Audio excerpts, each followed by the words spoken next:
Here's the truth. If your business is based solely on buyers, you're working twice as hard for half the results. In the history of real estate, top producing real estate agents have had a minimum 50% listing to buyer ratio, 50-50. And the top producers are more towards that 70-30 ratio with 70% listings, 30% buyers. There are lots of reasons for that. In this video, I have 5 specific reasons why top agents leverage their time in this way and build their business with this focus. It's very intentional. It can't be done by accident. And if you like the video, if it resonates with you, drop a comment below.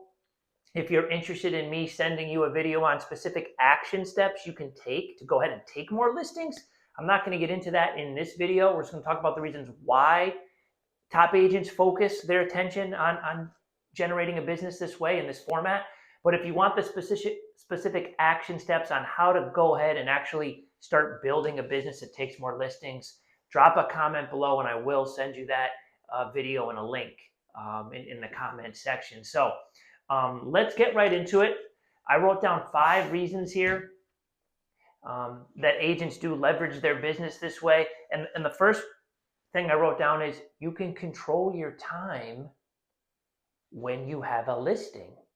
Your time is uncontrollable when you have a buyer, right? The buyers are going to want to see a property at X time. It's much harder to get them to see. Buyers are usually, looking at 5, 6, 7, 8 properties. And heck, in this market, sometimes they look at 5, 6, 7, 8. You put an offer in, they lose. And now you got to show them another 5, 6, 7, 8, right? So it's very hard to get them to do that during the workday. If you're going to go on one listing appointment with the seller, they're very open to taking a day off of work or leaving early or working home from that day to meet with you on a listing appointment.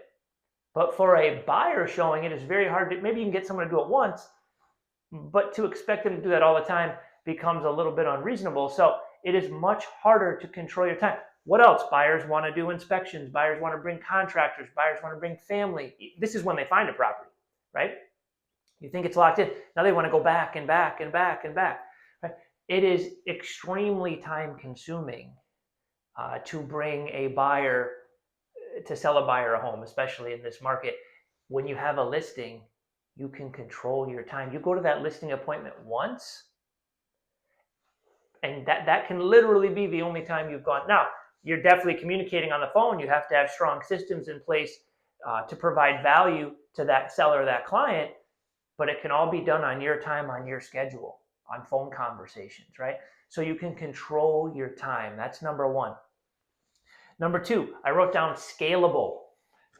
When you take listings, your business is scalable, right? You can only physically work with so many buyers at a time. For all the reasons I just mentioned, you can maybe work with 2, 3, maybe 4 buyers at a time. And remember, this can be months you're working with these people and they may or may not buy. But there's only so many hours in a day where you can show them property. A listing, you could take 5, 6, 7, 8 listings and still structure your day in a way that markets those listings, that gives them the proper communication and service, that negotiates for them. If you have the right systems in place, you can leverage your time and take lots and lots of listings. It is not uncommon for us, even in this fast-selling market, to have 15, 16, 17 listings. They're turning over fast. Pre-COVID, we had 30, 40 listings, right? And maybe 3 would sell a month because the absorption rate was much slower, right? It would take 2.5 to 3 months to sell a listing on average. There was a lot of communication. So even with 30, 40 listings, we were still able to provide great service through weekly check-in calls, through graphs and charts of activity. It all can be done from the office, right? And when you're doing it with one, it's easy to replicate it and do it with others. But there's no way you can work with 30, 40 buyers at a time. There's just not enough hours in a day to service that, no matter how efficient you are. You're going to be dropping the ball. So you can scale listings, okay? You can grow a business. If you have 5, 6, 7 listings, you can literally sell them all on the same day, or at least in the same month, right? If you have 5, 6, 7 buyers, it is very hard to close them all, get them all under contract in the same month with the amount of time that they take. So listings are extremely scalable. There's no limit, there's no cap. You can hire people to help you or bring in support staff from your brokerage or team to help you to provide great service as long as you keep generating the business. So it's very scalable to take listings. The third thing I wrote down is when you have a listing, you're growing your business. Sign calls come in. People call you with questions who haven't even started the process yet. It gives you lead generation opportunities that actually come to you that you don't have to go out and find yourself. Now, you should have, if you watch some of my other videos, you should always be generating business, but this is like an extra stream that comes into you when you have listings. Your phone will start to ring off the hook the more listings you accumulate with buyers. The best way to find a buyer is to list a property. That's when they pop their head out and say, hi, I'm thinking about buying, right? They'll call you, they'll ask questions. And even if they don't buy that property, you save them in your little buyer bank. Now you can reach out to them when you have similar listings that come on the market or give them market updates, right?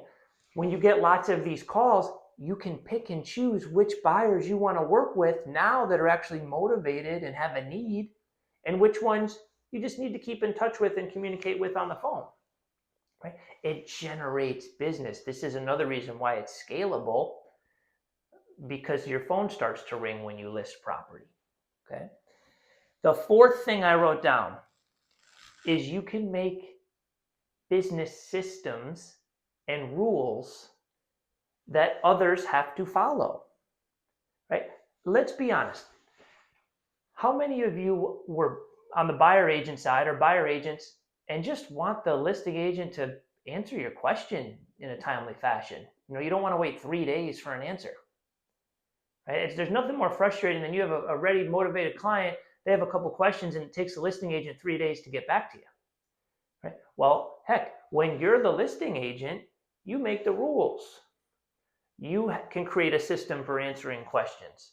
You create a system for how the property's shown, when it can be shown, and how agents schedule showings. You can systemize these things to make it A, efficient, trackable, a good process for the seller, and B, so it leverages your time to go find more listings, right?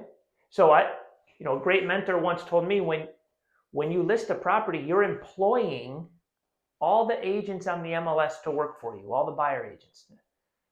They might not necessarily like that, but if you're going to have the skill set to be able to list a property, you get to make the rules on what do you think is best to show it for that seller, their goals, and in order to get the best price for them, right? So you create the system, you create the rules. If you list a property and you're just reacting to every call and you don't have a system, you're going to get bogged down and you're not leveraging your time that way either.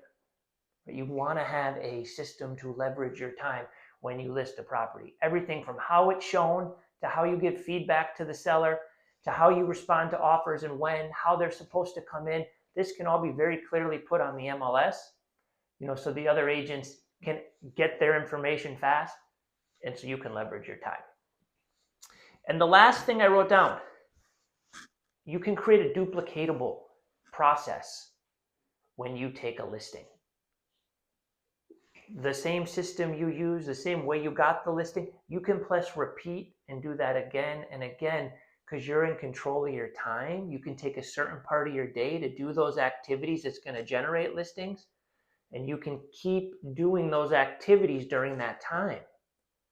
With a buyer, it's very hard to keep that time block to generate leads because now the buyers want you to do all these things and it forces you to take away from the time you should be spent generating and systemizing your listings to running around doing whatever the buyer wants, right? So why? I think if you're at this point in the video, you probably agree that it's a good idea to take more listings and focus your attention there.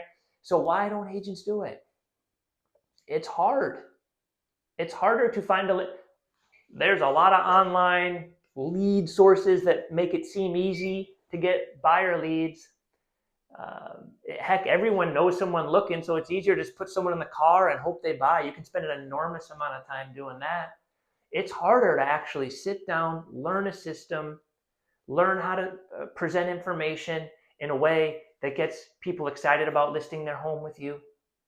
And then to go ahead and service that listing, you have to learn. It's a lot of learning. And a lot of agents are ready to learn, but they're not quite sure where to start. So it's overwhelming, right? There's a lot of gurus out there claiming they can give you the best way to take a listing. Everything I teach is evidence-based. It's stuff I still do in my business today. I've sold over 650 homes year to date, and in my career, 80% of those are on the listing side. So everything I teach that I'm sharing is evidence-based. It works, right? Paying for leads does not work. And again, drop a comment below if you want me to send you a video on more action steps. It is hard to learn and get started, but the hard part is not learning. It's simple to learn. It's hard to put it into action, right? Because there's a lot of rejection. People tell you no. People get upset with you. That's hard to deal with. So you're learning something new. People are rejecting you. It can be overwhelming. It's easier for a lot of agents to just sit in a car with a buyer and hope they buy. At the same time, if you were to calculate how much time you spend with that buyer, taking them from place to place, on the phone with them, and you did a math on how much money you make per hour, I think you'd be shocked if you were being honest with yourself. You know, the general public thinks real estate agents make large amounts of money. If you look at the hour to hour, hourly rate of a buyer agent, it is extremely low. It is extremely low. When you learn to list property, it's a higher skill set, of course. Once you learn that and you put a few simple techniques into place and you're not afraid of the rejection, you actually learn from it, you can really scale your business this way, right? The harder path is with the bigger reward. And the learning isn't the hard part, it's sticking with it. A lot of agents will quit after just a few weeks, right? There's a bigger reward on the listing side. So if you have any questions, you want to dive in a little deeper or talk a little bit more strategy on why those numbers make sense or what some good action steps are for you and your business. I get calls, texts, emails all the time from people watching these videos. I'm always happy to talk. Drop a comment below or schedule something with me in my calendar here. The link is below. And let's just see where you are in your business. I don't want to have you stop doing things that work, but I do want you to start being more efficient and strategic with your time if you want to scale. Now, if you're just happy with what you're doing, there's no harm in that. Good for you. But if you're looking to grow, and I think most people who are watching this video are probably looking to grow, let's be a little bit more strategic, a little bit more intentional, because to take listings, you have to have a laser focus on listings. You have to search for listings, right? What you plant will grow. If you're just running around chasing buyers, you're going to grow more buyers.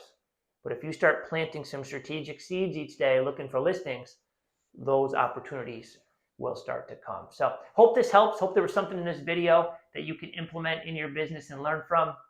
And if you need me, I'm here and happy to help.